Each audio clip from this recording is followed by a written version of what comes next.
Okay, welcome back to the Shaman Guru. Today I'm going to be going over a couple different things here. I wrote down some notes. I wanted to prepare for this properly. Um, there's more than a couple. I wrote down a lot of different things. Uh, there's a few things. It's going to be on psychic abilities. How to gain them, especially I know there's a lot of people out there like myself that in the beginning, at least for me, for 2 years, I couldn't even get an evocation to work. I couldn't hear spirits, I couldn't see spirits, and I thought something was wrong with me because I was looking at the community that's talking about seeing this, seeing that, hearing this, having this experience. Well, I'm gonna go over that too. Half of the community are LARPers. They're fake.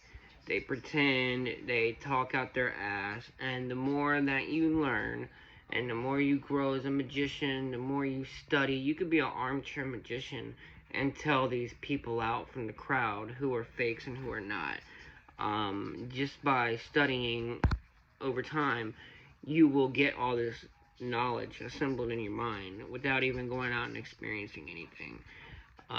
And you'll be able to see this guy right here is full of it. He's talking out his ass. And then as you grow as a magician, you start developing intuition and experience of your own. You'll be able to look at these people and tell, you know, without having to do anything, talk to them or nothing. Like, okay, this guy's full of it. Another issue in the community is a lot of people that say they have certain experiences, they have mental health issues. They're schizophrenic. So half of their experiences can't be trusted. It's like their gnosis is way off. What they're seeing and stuff like that is way off. It's not accurate. So there's a few things to take into consideration. And then for the other part of the community, you have two types of people. You have somebody that is gifted, which is about 75% of the legit magicians. And then you have the other 25% of magicians that had to put in time, effort, a whole bunch of difficult work, and really practice. Me being one of those people. So like I said, I went through a lot of things. To start this out, I'm going to give you quite a few different methods, I guess. Obviously, evocations are going to be a hard spot for a lot of people, especially if you have no psychic abilities. You can't evoke, you can't hear spirits, you can't see spirits, so evocations are going to be difficult. But if you can evoke, here's a few that are good. You have the Gen King Alabyad on Monday.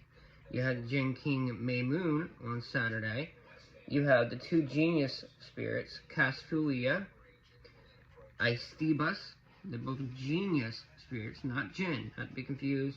Then you have angels like Rasael, Hanael. You have the demon king himself, Satan. He's great for that stuff. Now, getting off of that, you have like a midway point. You have where it's not an evocation, but it's more so, there's something called mantras you can do with like Hindu gods, Tibetan mantras, stuff like that. But these mantras, the way they work, you repetitively say this thing over and over. You can do a whole evocation with a mantra. There's certain mantras you can do, and it's an evocation of these Hindu gods. But the one I'm going to be talking about is Kali. You can do Kali, and the reason I'm saying Kali is because she's more so harsh and immediate in the way she does things, so it's like a be careful what you wish for kind of thing. For a lot of us, in the beginning, it's like, you know, you've tried so long to get psychic abilities, you're like, I don't give a fuck anymore, I need it now. I don't care if it comes with too much psychic abilities, just give it to me. So, I'll give that to you. It's Kali's mantra. You can do it on a Tuesday. It has to be a Tuesday. You can have a red candle and a silver candle. I'll give all the details in the comment section because I can't remember right now if it's on the left or right or whatever. Anyway, you do it 108 times. It's Om Kring Kali Kaye Namaha. Now, of course, I said it real robot-like so you can hear it. It's Om Kring Kali Kaye Namaha. Now you're gonna get a little bit of a rhythm to it, and you're gonna get in a flow. The way I did it is I had this sounds stupid, but it worked for me. I wasn't gonna count beats because I'd forget what beat I'm on. My luck. So anyway, what I did is I had 27. 27 times 4 is 108.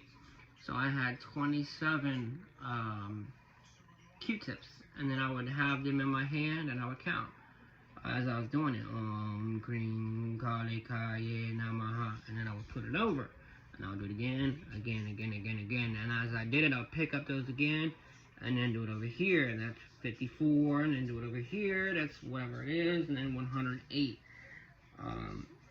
And then it'll be done. Here's another one that works. I know for me it worked. Numbers. It's called an attunement. You can get these attunements done. They only cost, I believe, anywhere from 30 to like $100, depending on what kind of attunement you're getting done. But the attunements work numbers. They work wonders. They're very good, depending on who you get it from. Of course, if you want to be able to get like a psychic ability out of it, you're going to have to go with something like Thoth, Isis, Raziel, Shaitan, Stolas, Orias, that kind of stuff. And look into it, see what kind of spirits have anything to do with astronomy, astrology, psychic abilities, intuition, all that kind of stuff, because when you're getting that, you're getting their energy field, so it's gonna help you over time. Not immediate, but over time. It's gonna have effects on you. Another great way, if you want fast results, is fasting and praying. Now, this isn't coming from a Christian point of view, but it's coming from Christian experience. You can fast and pray to a different deity. You can fast and pray to the universe. It doesn't have to be deity specific or worship related. You can just fast. And now when you fast, you're not going to want to tell anybody. Keep it to yourself. Keep it private. The longer it is, the more apt you are to have results. You're going to be sitting there praying constantly, being real in tune with yourself and the world. You're going to be wanting to do just water. If you want it to work properly, do water, and that's it. No food at all for anywhere from like a couple weeks to 4 weeks. I wouldn't go over 4 weeks. And of course, you need to look into safely coming out of a fast.